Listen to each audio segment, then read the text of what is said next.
Many people believe that once you turn 18, your height can no longer grow. But what if that's not entirely true? What if, with the right approach, your bones can still adapt and change? The key idea here is mechanical stress. This concept is explained by Wolff's Law, which states that your bones reshape and adjust based on the stress placed on them. If you stimulate them in the right way, they can still respond. In this video, I'll break down how you can use this principle to potentially improve your height, even if it's just by a couple of inches. So let's begin. Number 1. Growth plates. The most important factor when it comes to height is your growth plates. These plates usually start closing between the ages of 18 and 20. Once they fully close, natural height growth typically stops.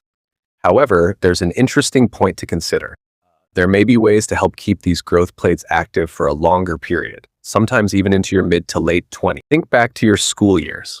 Around middle school, girls were often taller than boys, but by high school, boys usually catch up and become taller. Why does that happen? Because girls' growth plates close earlier, largely due to the hormone estrogen. Research suggests that when estrogen levels are lower, the body may naturally support higher testosterone levels. This hormonal balance may help extend the active phase of growth plates. In simple terms, this could mean a longer window for potential height growth. So what can you do? Start by avoiding habits that may increase estrogen levels. This includes soy-based products, especially those derived from soy protein, frequent consumption of fast food, sugary drinks, energy drinks, bakery items, packaged foods, and processed meats. Next, stay physically active. Sweating regularly helps the body maintain better hormonal balance. Engage in activities like sports, running, jumping, and intense training. Focus especially on lower body exercises such as sprinting and jump rope exercises.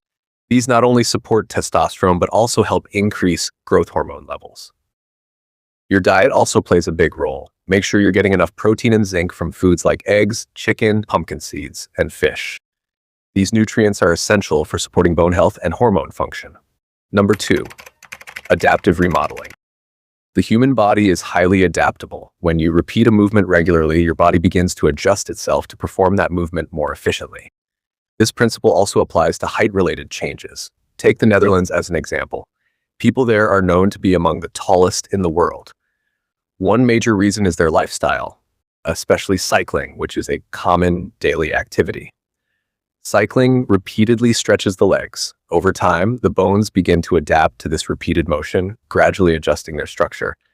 This process is known as adaptive remodeling, a process in which your bones change in response to stress. For better results, you can slightly raise your bicycle seat. This increases the stretch in your legs with each pedal, giving your body more reason to adapt. A similar concept can be seen in nature. Giraffes developed long necks over generations because they continuously stretched upward to reach food. Over time, their bodies adapt. Number 3, Maasai jumps.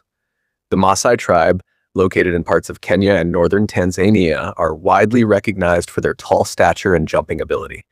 Their average height is often around 6 feet 3 inches. One explanation often linked to this is their tradition of frequent jumping. Jumping creates small amounts of stress in the shin bones.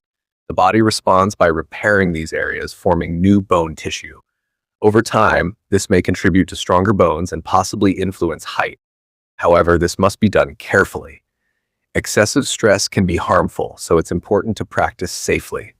A simple routine could be performing 3 sets of 30 jumps each day, keeping jumps controlled and low impact. When combined with activities like cycling, this approach may support gradual height improvement. This method focuses more on bone adaptation, not just growth plate. Number 4, resources. This is a critical part of the process. If you want your body to grow or adapt, you must provide it with the right nutrients and support. Bones need proper nutrients and signals to respond effectively. Start with daily sunlight exposure. Sunlight helps your body produce vitamin D, which is essential for bone strength and development. Again, looking at the Maasai tribe, they spend much of their time outdoors.